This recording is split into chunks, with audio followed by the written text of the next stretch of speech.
Assalamualaikum warahmatullahi wabarakatuh. Perkenalkan, nama saya Ahmadi Fathur Rahman Dardiri. Latar belakang keilmuan saya tafsir.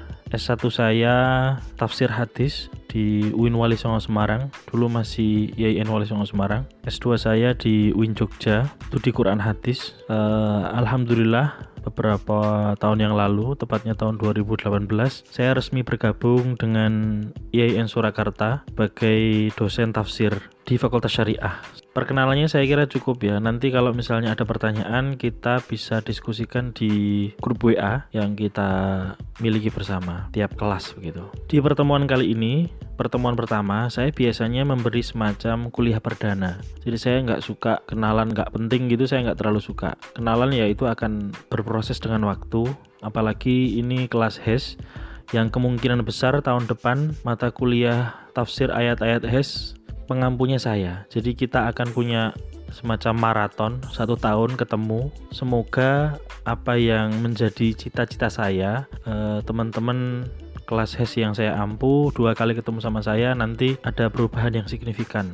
Karena saya pengennya belajar itu agak lama, tidak kali ketemu 1 semester cukup gitu, tidak. Oleh karenanya beberapa waktu yang lalu saya ngomong sama Pak Mas Jupri, Kaprodinya HES, untuk ditempatkan di posisi di mana saya bisa ngajar satu kelas itu full satu tahun. Jadi ketemulah saya mata kuliah tafsir, dan kemungkinan besar tafsir ayat-ayat HES nanti semester depan ketemu sama saya lagi. Baik, saya akan menyampaikan pengantar tentang tafsir. Mengapa kita butuh tafsir atas kitab suci, teks suci? Kita tahu teks itu, apapun perdebatannya, dia adalah barang mati, benda mati. Dari teks tertulis di kertas, misalnya dipindah ke audio misalnya, atau didigitalkan pun, itu pada esensinya dia sama. Kalau dulu ada yang bilang tafsiran atas kalimat la yamassuhu illal mutahharun di dalam Al-Quran, tidaklah boleh menyentuhnya kecuali orang yang tersucikan. Itu pertanyaannya adalah, apakah yang tersucikan ini malaikat tanpa dosa, ataukah manusia yang sudah berwudu misalnya? Ya itu kalau dalam konteks Quran fisik iya, jadi tidak boleh menyentuh kecuali yang sudah berwudu. Nah, bagaimana dengan Al-Quran yang digital misalnya? Apakah perlu berwudu? HP-nya kena air gimana misalnya?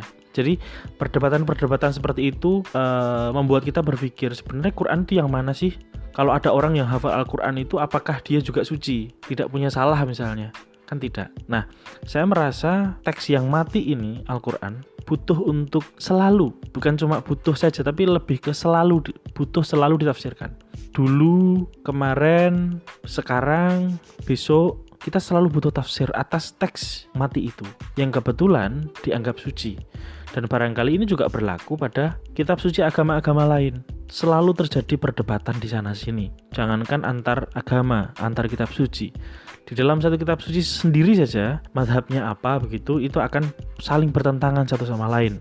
Makanya tafsir itu penting, kita butuhkan. Kalau ditanya apakah tafsir itu kelak bisa menjadi sesuatu yang subjektif, oh jelas. Nah, itulah kenapa saya di pertemuan-pertemuan yang dulu selalu bilang sama mahasiswa, tafsir atau Al-Quran atau apapun itu yang berbau teks suci, itu akan mengikuti kadar intelektualitas pembacanya. Jadi kalau seorang mufasirnya ini, seorang pembaca Al-Qurannya ini orangnya pinter, kira-kira Al-Quran itu kelihatan indah. Tapi kalau orangnya nggak mau belajar, nggak mau membaca sejarah, nggak mau menganalisis begitu ya, Quran kelihatannya kok saklek banget gitu ya, garing gitu ya. Ya itulah yang terjadi. Maka dari itu kita perlu belajar tafsir. Dan tafsir tidak cuma soal terjemahan teks Arab ke Indonesia misalnya, nggak cukup. Karena masing-masing bahasa itu punya dimensi maknanya masing-masing. Ada banyak sekali ulasan tentang bagaimana bahasa Arab itu kaya. Sejarah mencatat bahasa Al-Quran itu salah satu yang paling rumit, bahasa kuno. Silakan cek. Yang kebetulan dia tidak punah karena ada Al-Quran. Jadi bukan kebetulan gitu loh. Memang makin kesini makin banyak penelitian itu mengatakan bahwa ada yang dalam tanda kutip agak keliru dalam bahasa Arab. Misalnya kalau dalam buku Qiraah Mubadalah, jadi saya punya buku namanya Qiraah Mubadalah, itu karangan orang Indonesia. Bagus banget bukunya. Buku itu mempersoalkan bahwa salah satu sebab kenapa diskriminasi terjadi terhadap perempuan adalah karena bahasa Arab itu diakui atau tidak mengandung sisi diskriminasinya sendiri. Jadi dia mengandung unsur itu gitu. Sedikit-sedikit cowok, kata gantinya antum, kum gitu misalnya. Tidak hunna, jarang sekali. Ya, tapi itu kan gambaran kritis ya, yang makin kesini makin bagus. Tapi secara umum bahasa Arab yang digunakan oleh Al-Quran ini keren gitu loh, something gitu loh. Contoh ya, hati itu kan bahasa Arabnya kolbun. Qobala itu berarti menerima. Qobbala yang baknya ditambahi tasdid itu berarti mencium. Lakoba atau lakoba memberi lakoba itu artinya memberi julukan. Kalau dipikir-pikir ini kan semuanya terdiri dari lam, kof sama ba, tapi yang dibolak-balik. Lakobun, kolbun sama qobbala. Dan kalau kita ulik maknanya, bisa nih digabungkan. Orang akan mencium atau menerima orang lain berdasarkan hatinya, lalu menjulukinya. Jadi misalnya saya punya istri nih, saya menerima keadaan istri saya, itu kan pakai hati. Nah, ketika pakai hati itulah tentu saya akan memberi julukan kepada istri saya. Sayangku misalnya panggilannya, itu contoh. Jadi satu kosakata dibolak-balik hurufnya maknanya nyambung. Itu bahasa Arab. Berbeda dengan bahasa Indonesia yang katanya menjadi salah satu bahasa yang miskin kosakata. Kita banyak nyerap loh, kursi, apalagi banyak lah. Itu sudah bukan pengetahuan yang khusus, tapi sudah pengetahuan umum gitu loh. Oke lanjut. Nah lalu apa pentingnya mata kuliah ini dibanding mata kuliah yang lain? Misalnya ulumul Quran, teman-teman kan belajar. Sekarang belajar tafsir nih sama saya. Besok semester depan sama saya lagi belajar tafsir ayat-ayat HES. Nah bedanya di mana? Nah, ulumul Quran ini adalah keilmuan dasar untuk memahami. Jadi semacam kayak metode dasarnya.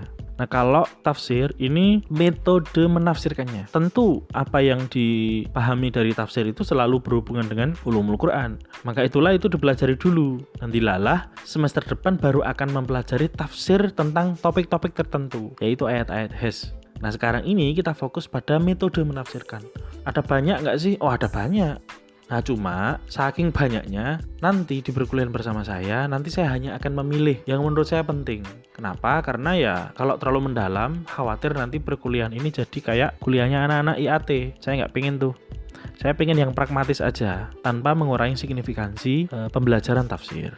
Nah, apa gunanya kita menafsirkan? Bukankah tafsir itu subjektif? Iya, justru karena dia subjektif inilah dia menjadi penting.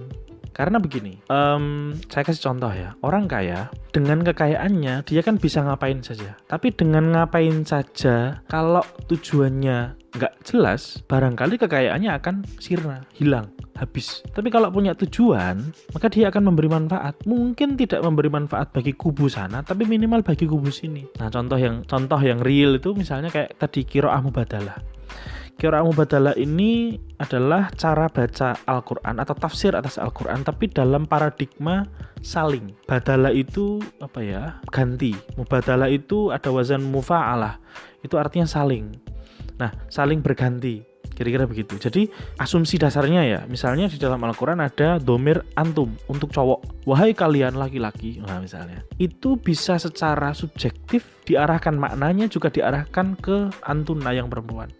Jadi walaupun domir itu adalah spesifik atau secara letterlek harfiahnya kamu laki-laki, tapi oleh qiraah mubadalah ini bisa dimaknai menjadi kamu juga perempuan. Kayak ada semacam saling dalam segala hal gitu loh. Itu kan subjektif juga. Nah masalahnya nanti ada orang-orang yang kecenderungannya sukanya yang tekstual. Loh, Qur'annya kan begini, ngapain ditafsirkan ke sana? Nah, itu perdebatan lagi. Itulah kenapa tafsir dibutuhkan.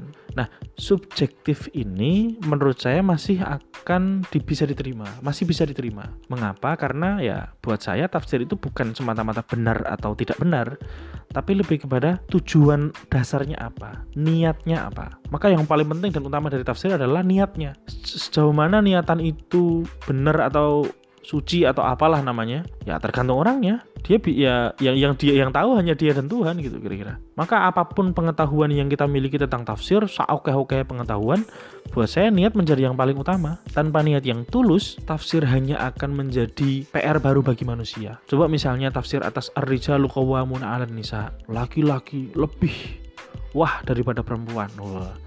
Lebih apa misalnya? Ya kalau misalnya mau begitu mutlak, bagaimana memaknai atau bagaimana memahami fakta bahwa Ibu Sri Mulyani, Menteri Keuangan RI, beliau lebih keren daripada banyak laki-laki dan bahkan lebih keren dari laki-laki menteri seluruh dunia. Coba, Menteri Keuangan seluruh dunia. Apakah dengan begitu kita akan mengatakan laki-laki tetap masih yang terbaik? Faktanya kan tidak. Nah, itu kan cara baca yang egaliter, yang seimbang. Maka tafsir akan selalu tetap penting buat saya, walaupun apa kata orang istilahnya subjektif lah atau apa, saya nggak akan mempersoalkan itu. Karena di sana subjektif pun masih ada niatnya. Selama niatnya baik ya nggak apa-apa. Memang tujuannya itu kok. Kita hidup tuh kan begitu. Oke, saya kira itu. Jadi nanti tidak akan semuanya yang dibahas. Dan saya hanya akan presentasi 4 pertemuan. 10 pertemuan nanti teman-teman berbagi kelompok membahas tema yang akan saya ajukan. Temanya insya Allah minggu kedua nanti. Saya informasikan, saya tulis gitu nanti. Nah sekarang teman-teman mulai fokus untuk membagi kelompok. Kalau bisa jangan yang biasa berkelompok, yang yang kira-kira ora ono koncone terus mesake dhewe gitu, jangan ya.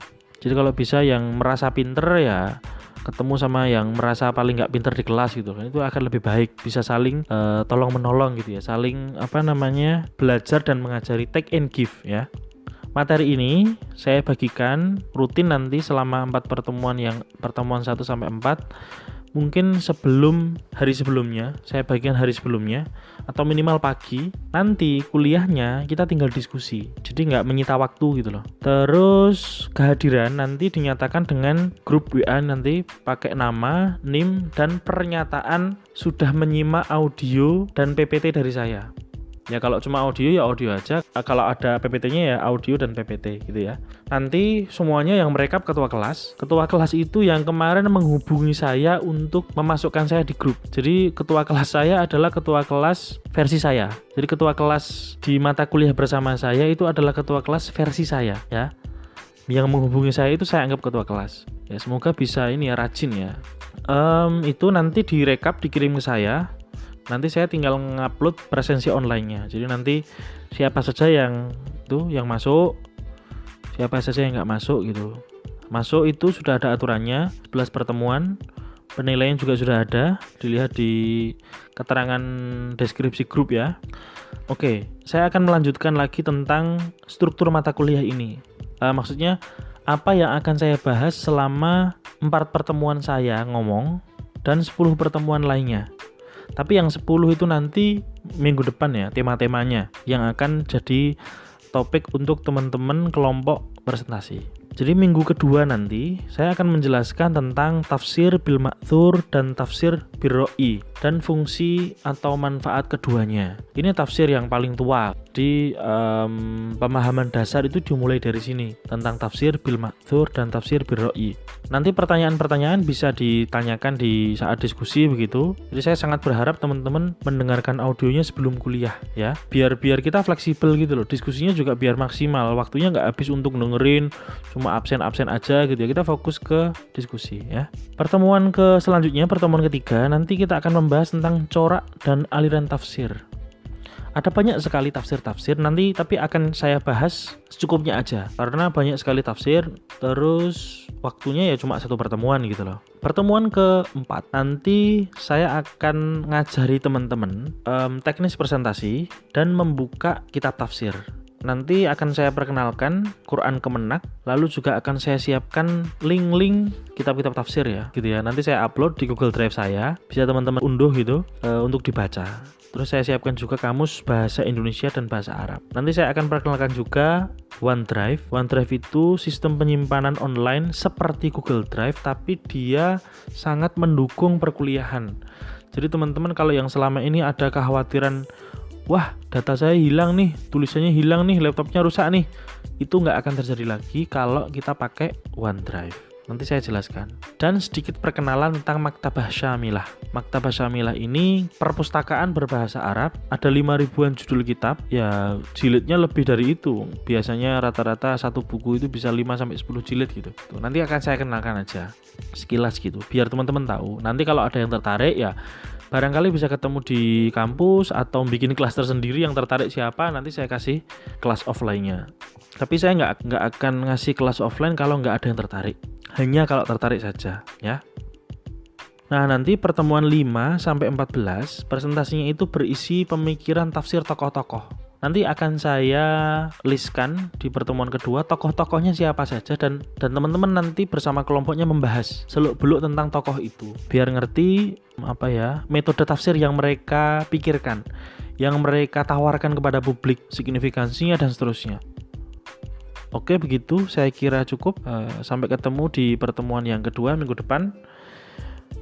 Nanti jamnya kuliah kita diskusi ya. Saya kira begitu. Assalamualaikum warahmatullahi wabarakatuh.